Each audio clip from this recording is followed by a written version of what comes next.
নমস্কার বন্ধুরা, সর্বাণী বলছি। গেছিলাম মাসি শাশুড়ির নাতির বিয়েতে, তো ফুল ফ্যামিলি এনজয় করেছি, খুব ভালোভাবে এনজয় করেছি। তো কী কী করেছি চলো তোমাদের সাথে শেয়ার করি।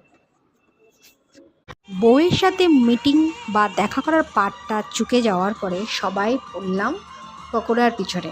বিয়েবাড়ি মানেই তো খাওয়া, আর স্টার্টারে ছিল চিকেন পকোড়া, ফিশ বল, আর তার সঙ্গে ভেজ পকোড়া।